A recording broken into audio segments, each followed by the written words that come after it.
So yun, good morning mga paps, mga padyak. Another project bike na naman tayo.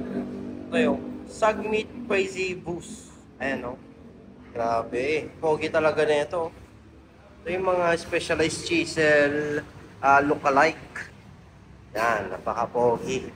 Isa-isahin natin yung mga parts na nakakabit dito.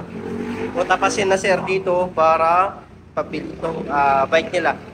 Hindi pa dumadating yung Sagmit Crazy Boost dati.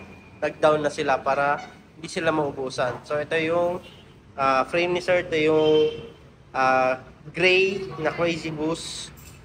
Yan. Ito yung kamukha ng specialized chisel na napakamahal.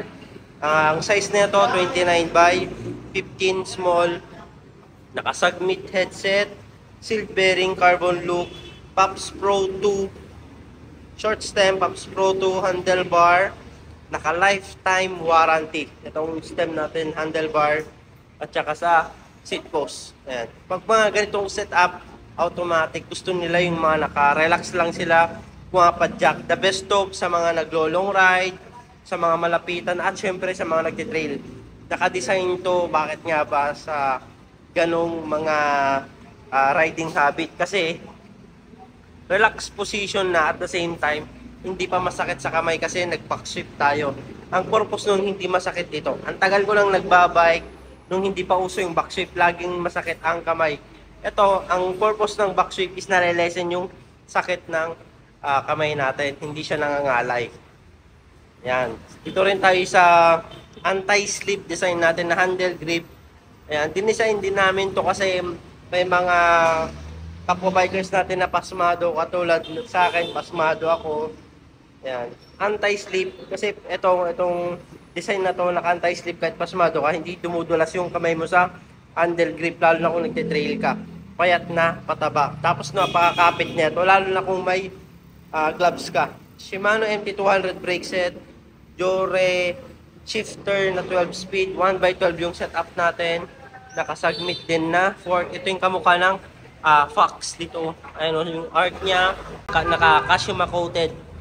Yan. Tinanong ko dati kung si Sagmit kung Kashima to, sa Kashima coated daw.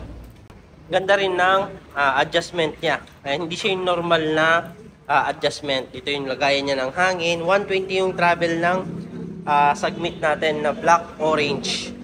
Naka-Maxxis tire na Recon Race, fast rolling, pwede rin to sa kalsada at saka sa trail. Naka-Sagmit din na rim, Brooklyn, Pops Pro 1 spoke, Pops Pro 1 na hub. Sagmit din yung rotor niya na super light. Ito rin tayo sa pinagmamalaki namin na upuan. Ito yung Pops Pro 2 na upuan na napakasarap upuan. Yan, ang dami na naming na-satisfied na client dito. Meron siyang butas para sa airflow, at the same time meron tayong cover. Ito yung makikita na madalas sa ibang saddle. Yung ibang saddle nakita mo lagi butas pero sa amin may cover siya, para cover na honeycomb design, para just in case na may tumusok sa baba is safe yung jet plug natin. Dito naman tayo sa ilalim niya. Ito yung pinagmamalaki namin sa ilalim niya. Hindi siya yung staple, kundi nylon plastic yung ginamit natin para mas matibay yung upuan natin. Naka dual bolt yung seat post natin na lifetime warranty. Naka Sagmit seat clamp. Naka mountain pixel bearing na pedal. Heroic crankset 3060. Ayan, panghataw. Halotech crankset. Shimano M6100 na chain. Jore M6100 na RD. Siyempre may clutch yan. Ayan, pang trail.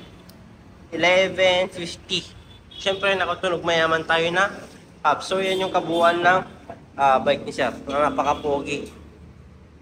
Sa mga nagpapabuild dito sa Pops Bike Shop, meron kayong free battle cage, tail light, chain protector, Pops Pro t-shirt. Ayan. Siyempre yung lever boot meron din. Siyempre di mawala yung sound check.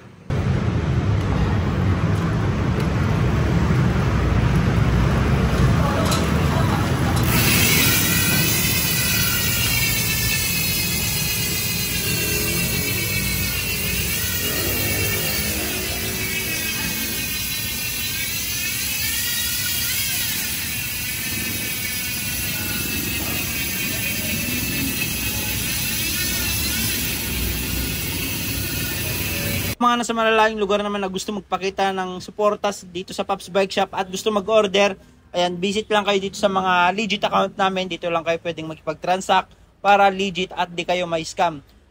Visit lang kayo sa TikTok, Shopee, Lazada namin. Pops Bike Shop Official.